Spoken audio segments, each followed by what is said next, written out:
Buenos días. Entre las autoridades religiosas de Jerusalén, no solamente el fariseo Nicodemo o el notable José de Arimatea eran en secreto discípulos de Jesús, sino que durante mucho tiempo hubo disensiones a propósito de él, hasta el punto de que en la misma víspera de su pasión, San Juan pudo decir de ellos que un buen número creyó en él, aunque de manera muy imperfecta. Eso no tiene nada de extraño si se considera que al día siguiente de Pentecostés multitud de sacerdotes iban aceptando la fe y que algunos de la secta de los fariseos habían abrazado la fe,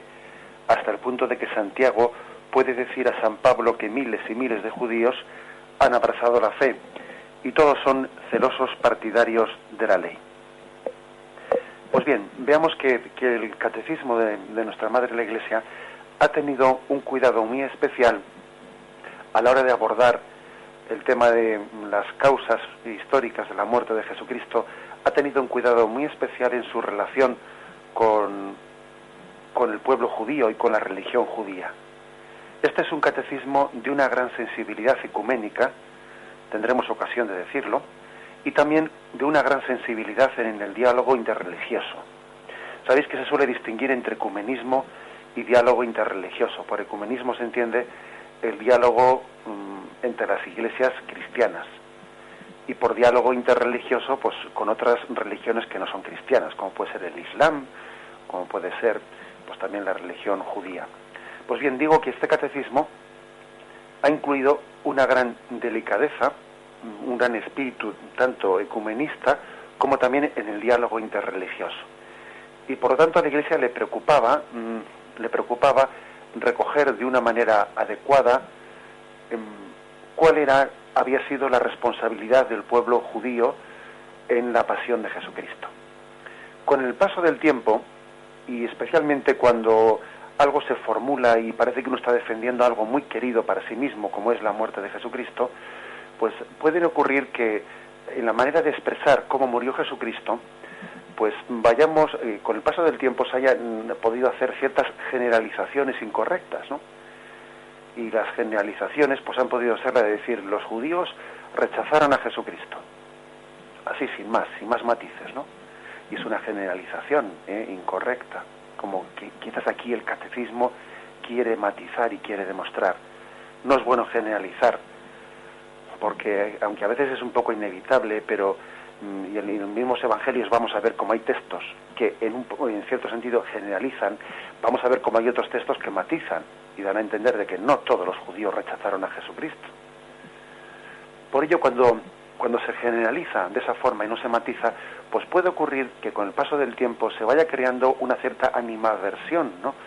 hacia un pueblo, hacia una religión que sería contraria al espíritu de Jesucristo. No olvidemos que Jesucristo fue judío, de raza judía, que María, su Santísima Madre, a la que tanto veneramos, ¿no?, pues ni más ni menos, pues era una fiel discípula de Israel, del pueblo judío, que aquellos apóstoles que Jesús eligió eran todos ellos judíos, que la primitiva iglesia fue judía, ¿no? Por lo tanto, hay que decir que ha habido una deformación con el paso de los años, una deformación que ha podido llegar a un simplismo, al simplismo de decir, los judíos crucificaron a Jesucristo o llevaron a Jesús a la muerte. Bueno, pues es una simplificación esa afirmación. Y por desgracia, pues de esas afirmaciones y de esas simplificaciones ha podido existir al paso de los siglos pues malas relaciones entre el pueblo cristiano y el pueblo judío, malas relaciones y episodios muy desdichados, episodios que quisiéramos, ¿no?, poder borrar de nuestra mente, que Juan Pablo II, de feliz memoria, intentó hacer un esfuerzo tremendo, ¿no?, por poder superar aquello cuando visitó la sinagoga romana,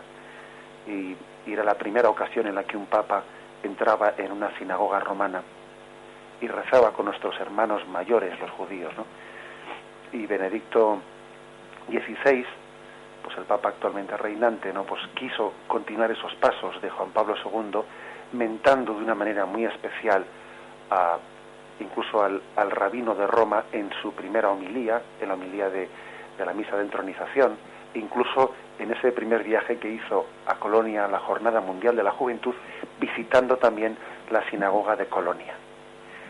Hay, por lo tanto, un esfuerzo por parte de la Iglesia muy grande de sensibilidad hacia lo que podríamos llamar pues hacia el pueblo judío, intentando superar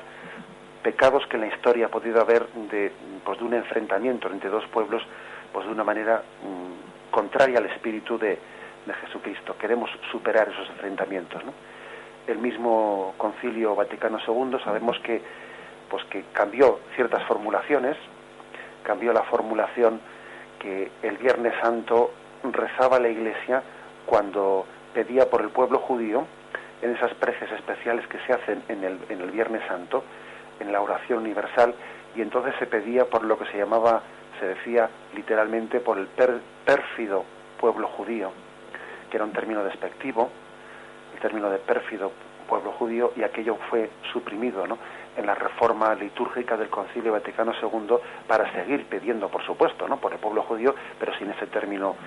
despectivo. En concreto, pues, ahora la Iglesia, os voy a leer literalmente qué es lo que reza y qué es lo que pide por el pueblo judío en nuestra liturgia del Viernes Santo. Decimos: oremos también por el pueblo judío, el primero a quien Dios habló desde antiguo por los profetas, para que el Señor acreciente en ellos el amor de su nombre y la fidelidad a la alianza que selló con sus padres. Y luego prosigue: Dios Todopoderoso y Eterno, que confiaste tus promesas a Abraham y a su descendencia, escucha con piedad las súplicas de tu Iglesia, para que el pueblo de la primera alianza llegue a conseguir en plenitud la redención, por nuestro Señor Jesucristo. Bien, es decir, nosotros pedimos por el pueblo judío para que, siendo fiel a la alianza, en la fidelidad a la alianza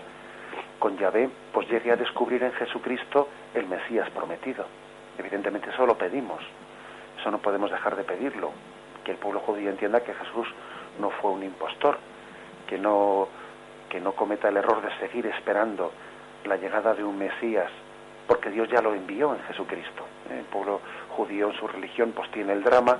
de estar esperando a un Mesías cuando ese Mesías ya llegó. Y allí en las murallas de Jerusalén hay una puerta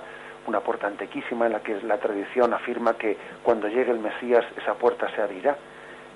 Y bueno, pues pensamos que Cristo es la puerta, y que quien entra por esa puerta pues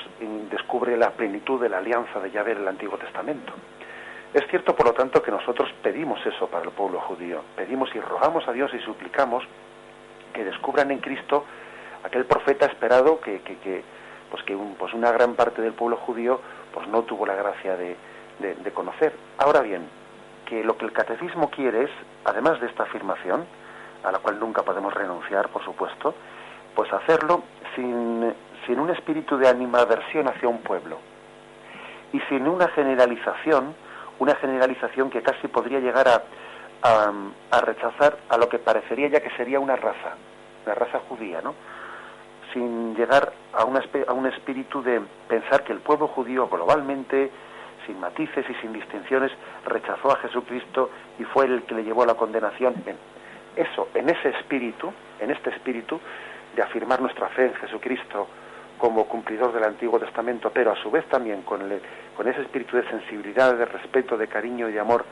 hacia todos los que profesan la fe de Abraham y de Moisés, es en el que está escrito, con este espíritu, en el que está escrito estos puntos que vamos a comentar. Bien, alabado sea Jesucristo.